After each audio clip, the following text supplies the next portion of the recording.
as we bring in our buddy Scott Tabor into the program. Scott, appreciate your time as always, talking a little Hog baseball. And one of the things that I don't think we've touched on yet so far this year is the new baseball facility and just the comparison that you guys had, your teammates had back in the day. It's ranked now the number one baseball facility in America. And I remember you telling us on this program that George Cole Field sometimes was playing like gravel and like sheetrock and stuff like that. How good do these guys have it now compared to what you had to go through back in the day? It would be the comparison between Yankee Stadium and a Little League field. I mean, we had a field. We had an AstroTurf field, one of only 3 in the country at that time. But it's that real thin, real fast AstroTurf when stuff was still coming out. We had some metal bleachers, and the maximum capacity of the whole place, probably standing room only, was maybe 1,000 people. Now, that's standing all the way down the sidelines and down to the foul poles if you stood up there shoulder to shoulder. So, no locker rooms, there was nothing.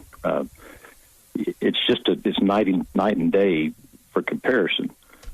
So they have the advantage of that, and they're going to have fantastic crowds, which really, really helps you out. They're knowledgeable fans, so it gives you that home field advantage, and you're sleeping at home. You got a great locker room and the training facility and the technology that they have within those walls is unbelievable. In addition to the indoor baseball field, if you've never been in it, you need to go see it. It's an indoor baseball field, covered with a net, head to toe. So they play live games in there when the weather's bad. When the weather was bad, I always go back to '79 because I was a dumb freshman and everything was so new. I remember we practiced inside until probably a week before the first game, if that. Mm-hmm. It was just a bad winter. And so we come out and pop out and hadn't had many ground balls outside, and we start playing games. So it's night and day, and there's no way they can appreciate what they have because they've never been without that. But that's good. Yeah, a good place they've to see the program. Never been without a bathroom. Just think about that. You guys didn't even have a bathroom, right? No. Well, there was a bathroom. There was a public bathroom on the visitor side over by the gate when you walked in. So during the games, I hope Norman didn't listen, but there was a shed down. There's a shed they kept all the equipment in by our bullpen. And we had little plastic cups down there. We'd all go in there and fill it up and go behind it and dump it out and go sit back down. I mean, otherwise you had to leave and go out of the stadium and go around the back. And it's just, it's just different. Primitive. Man, primitive's a good word. That turf was so hard that I think y'all's team hit 40-something triples because a routine single would go to the wall. I mean, he would hit and skip. There was no way to cut it off. It's a triple. It's all. If there was any water on it at all, one skip in the infield goes between. One skip in the infield, skip over the shortstop's head or between the two, and go the second skip to put it to the wall. And we had some guys that could put it in play. Now, I loved it as a pitcher because I'd never pitched on AstroTurf. I went from an all-dirt infield at Kern Conway Field and Legion Ball to that, and I thought I was in heaven. I thought, God, ground balls, there's no bad hops. And our infield was used to playing on it. The opposing team would come and they'd get that super ball bounce, that one big bounce, and the second bounce would just go right by them or hit them right between the eyes until they made the adjustment. So it was always kind of fun to watch. Scott, you mentioned your Legion days. I know talking with some, like, for example, I grew up with Zach White. We went to football games, our families together, John David, Zach, his brothers, and I know that he competed in high school ball. I know about somewhat of the Arkansas Sticks. How much is Arkansas high school baseball growing within the state? Leaps and bounds. Back in those days, the only people that had high school baseball, I think Mills had just started. They branched off from McClellan. They took half our kids and made a new high school, and they gave them a baseball team. Sylvan Hills had a baseball team. Catholic High had a baseball team. This is just around Little Rock, so it's all I knew about.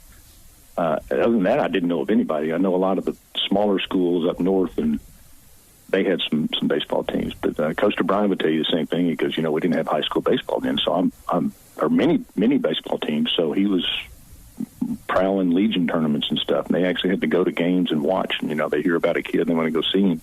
So it was the whole atmosphere of baseball has changed in Arkansas, and there's some good ball players in Arkansas.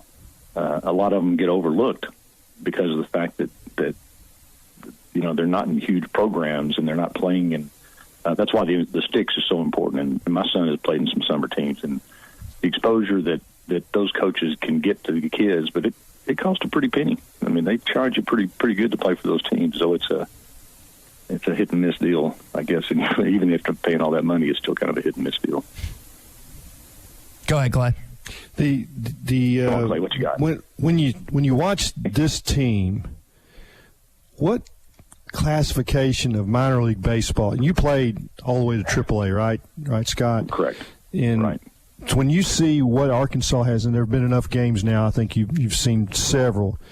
Would you say this is equivalent to Class A ball or Class AA ball or borderline AA, AAA? It's pretty well. I'll tell you that there's a blurred line between AA and AAA. AA, in my opinion, I played 3 years in AA, is probably where your best minor league baseball is played, because all the kids there, most of the kids, 90% of the kids there have worked their way up, through rookie ball and A ball and, low A, then higher A, then worked their way up. A lot of the kids come out of college, out of good programs, will go straight to AA if there's room. AA is kind of the reward level for kids who have really, really excelled at A ball. And so it's probably comparable to AA, even though we'd go down and play the Travelers in college and generally beat them. Most of the time we'd beat them. Of course, we're using aluminum bats and they're using wood. A little bit of difference there. And the kids weren't really any different age-wise. But just seeing what I saw, and then in AAA, you get a lot of kids people that are coming down from the big leagues, or they're about to be released. and the want to is different. Some people are trying to make it to the big leagues, and some people are hanging on just for another paycheck for the rest of the year. I played on one of those teams in Omaha, and we weren't very good. When I was my AAA year, and Coach told us, he goes, we're not very good. So your pitching, your save opportunities are going to be limited because we don't hit very good. We don't feel very good. We don't. So it was a different experience there. This team, the games they played down in Arlington, when you saw that level of baseball, I'm like you. This is like AA with some guys that are going to be in AAA really quick. Right. High, and it's high AA, and you'll play for some AA teams that aren't very good.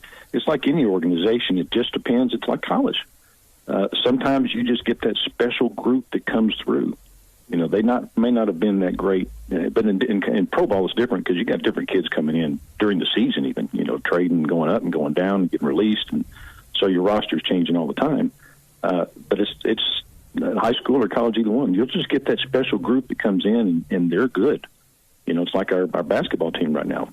They're gelling. Sometimes you get a baseball team that'll gel the same way. This Hog team is going to get better than what they are right now in baseball. They're thriving on talent and want to, but when they get a little even more comfortable with each other, and Van Horn and the staff settle on an everyday lineup, because it's not always conducive to great baseball when you're not sure if you're going to be in the lineup that day. There's a lot of mental preparation there. So they're all there's a lot of auditioning still going on. The season's early. When you watch Brady Slavens, what do you see? He's not a physically intimidating guy when he walks up to the plate. Usually you think of somebody with a lot of power. It's going to be a big 6'4" brute. But he doesn't get cheated on any cuts. I played against Jose Canseco. That dude never got cheated. He didn't hit them all, but when he hit them, they went a long ways. But I see Slavens, he's got a disciplined eye. I think he strikes out a little bit too much, but generally with power hitters, that's what you're going to get, because he's not really looking for a tap a ground ball to the infield type guy. When he hits it, he wants it to go somewhere, and I think that's his mentality, and he attacks the ball. I think his eye discipline is going to get better and better and better, because it takes a little while for bats to catch up. At the beginning of the season, now they're seeing live pitching for the first time, and you can see all the simulated games you want to against your own guys. When you got somebody on the other team there that you haven't seen, it makes a difference, and then they'll kind of catch up. I think by the time conference starts, if they continue on the trajectory they're on, I think they're going to be fantastic to watch. Yeah. I wanted to ask you about this weekend. Murray State beginning this afternoon. They'll play Saturday and Sunday as well. What becomes more important about this weekend and these weekends and these games leading up to the start of SEC play in Alabama, because you're running out of games before you begin the ones that count the most in SEC play? Right. Well, I had somebody make a comment last night at the basketball game. In fact, it was one of your counterparts. He's a referee, and he said, "I hate that Arkansas is number one." I go, "What?" He goes, "Yeah." I said, "Why?" He said, "They've got a target on their back now." Kids don't see that. They don't wake up in the morning and go, "Oh, we got a target on our back now. Everybody wants to beat us." Well, everybody wants to beat you anyway. When you come to Arkansas to play, you want to beat the socks off of us because we have a national reputation. Being number one is a tremendous compliment. It's like telling a woman her hair looks nice at the beginning of the night. Well, see how it goes the rest of the season. I think this weekend there's still a lot of auditioning going on. They're still going to move people around. Van Horn's not settled who he has at first, who he has at third, who he's going to have in the outfield. And this is a year where just because you're a senior or a third-year guy doesn't mean the position's yours. I mean, and their program is to the point that that's not ever going to be a given. If you're going to play in the field, you're going to have to hit, and you're going to have to hit at a high level. And there's a lot of kids that are starting to really, the bats are coming around. They started off 0-6 or 0-6 and what have you. Christian Franklin is maybe kind of an exception to that. We know he's going to play center field, and we know eventually he's going to hit. I think he's getting up mid-270s or so, but he started off, he looked horrible. He looked very, very unsure at the plate, and that's not what you want out of one of your senior guys. But I think it's going to be a lot of auditioning still on the mound. They're still trying to nail down, and it seems like it's every year. And with as many arms they have, you wouldn't think it'd be a problem. Nailing down that third starter, it's crazy. They can have all the talent in the world. They don't have a set third starter, even though they've got a ton of great arms. So somebody's got to step and just have that great, great, great start to where they've sealed the deal for that third starting position. Although that's not even becomes important with how deep their bullpen is. I mean, I couldn't imagine pitching in an atmosphere like that or a situation like that where you go out in the third inning, you hit a batter, strike a guy out, walk a batter, and all of a sudden you're getting pulled out of the game.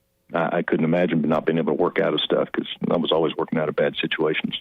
Scott Tabor, 1979 College World Series pitcher. Scott, we appreciate the time as always. Hopefully they get the dubs this weekend, and we'll do it next Friday, buddy. Oh, they will. They will. Good pitching, good hitting, win. He wins every weekend.